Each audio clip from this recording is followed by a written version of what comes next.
औसत का बहुत ही अच्छा क्वेश्चन दिया हुआ है। क्वेश्चन हमसे कह रहा है कि 25 परीक्षणों का औसत 50 है, यदि पहले 13 परीक्षणों का औसत 40 है और अंतिम 13 परीक्षणों का औसत 58 है, तब 13वां परीक्षण क्या है। चलिए देखते हैं हम कैसे करेंगे इस क्वेश्चन को।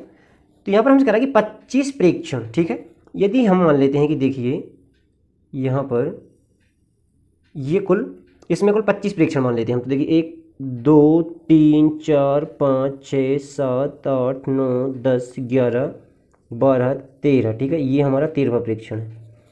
फिर 14 15 16 17 18 19 20 21 22 23 24 और ये अंतिम 25, ठीक है। तो ये हमारे पास कुल 25 परीक्षण है और क्वेश्चन हमसे कह रहा है कि इन 25 परीक्षणों का औसत क्या है, 50 है, ठीक है। इन 25 परीक्षणों का औसत 50 है। तो इन 25 परीक्षणों का औसत क्या है, 50, ठीक है, 50 है।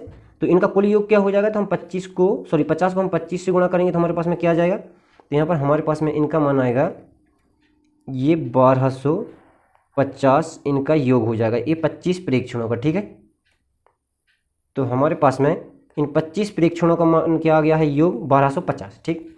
अब हमसे क्वेश्चन कह रहा है कि यदि पहले 13 परीक्षणों का औसत 40 है, यदि यहाँ से लेकर ये 13 परीक्षणों का औसत कितना है, 40, इनका औसत है 40 है 13 परीक्षणों का, ठीक। तो इनका कुल योग कितना हो जाएगा, तो इनका कुल योग हो जाएगा 520, ठीक है। पहले 13 परीक्षणों का योग कितना हो गया, 520।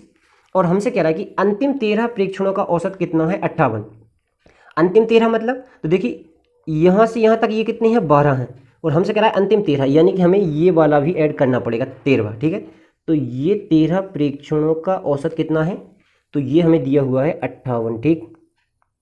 इनका कुल योग निकालने के लिए हम क्या करेंगे, तो 58 में हम 13 से गुणा कर देंगे क्योंकि 13 परीक्षण है। तो इनका मान हमारे पास में कितना आएगा, तो इनका मान हमारे पास में आएगा, देखिए 13 8 होता है 104, हाँ सिलाई 10, 13 पंजे 65 और 10 75, ठीक। यानी कि इनका योग कितना आ गया है, हमारे पास में आ गया है 754, ठीक। अब हम क्या करेंगे यहाँ पर देखिए, अब यदि हम पहले 13 परीक्षणों का योग हमारे पास में कितना आया है, 520, और अंतिम 13 परीक्षणों का योग कितना आया है, 754। यदि हम इन दोनों को जोड़ेंगे तो हमारे पास में टोटल कितना आ जाएगा, तो हमारे पास में टोटल यहाँ पर आ जाएगा 1274, ठीक है। अब देखिए ये हमारे पास में 1274 आया है, तो देखिए, और ये हमारे पास में ये 1250 है। तो ये 1250 है, यह है 25 प्रेक्षणों का योग है, और ये जो है यह 26 प्रेक्षणों का योग है। क्योंकि इसमें देखिए 25 प्रेक्षण तो ये ऐड है, लेकिन इसमें ये जो 13वां प्रेक्षण है ये 2 बार ऐड हो गया है, ठीक है। तो इसमें हम कह सकते हैं कि ये जो 1274 में 13वां प्रेक्षण एक बार ज़्यादा जुड़ा हुआ है। तो देखिए यहाँ पर ये कितना अधिक है 1250 से, तो ये 1250